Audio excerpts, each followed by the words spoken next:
entend contenu qui éclate tout à coup. Les Gilets jaunes ont convergé par milliers vers Paris, bien déterminés à se faire voir, à se faire entendre des autorités. Parmi eux, Jérôme, un mécanicien chez Air France qui a de plus en plus de mal à joindre les deux bouts.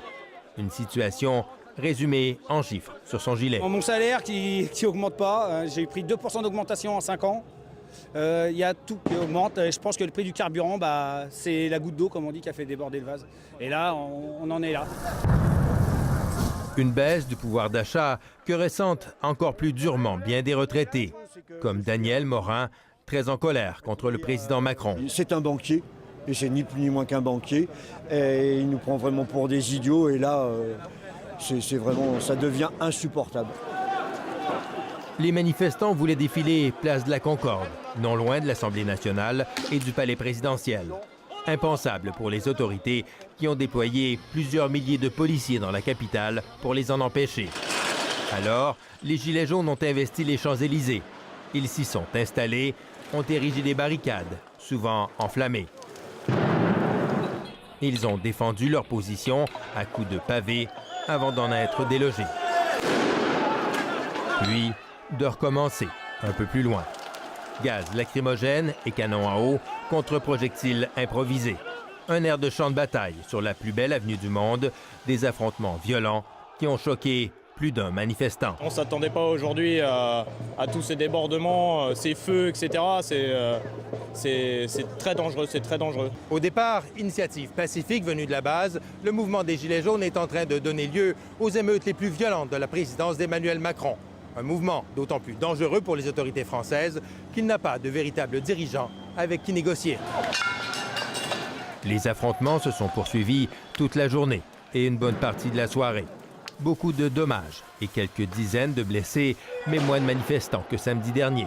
8 000 à Paris selon les forces de l'ordre, 80 000 dans toute la France. Mais leur influence reste bien réelle. Selon un récent sondage, près de 80% des Français soutiennent les Gilets jaunes et considèrent leur action légitime. Ici Jean-François Bélanger, Radio-Canada, Paris. Enlevez-vous, enlevez-vous! Ah, stop, les gars, il a sorti! Stop, il a sorti!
Oh, ça dégueule, regarde!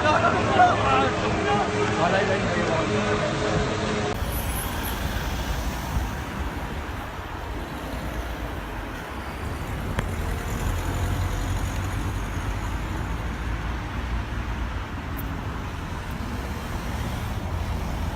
Forget why we're here.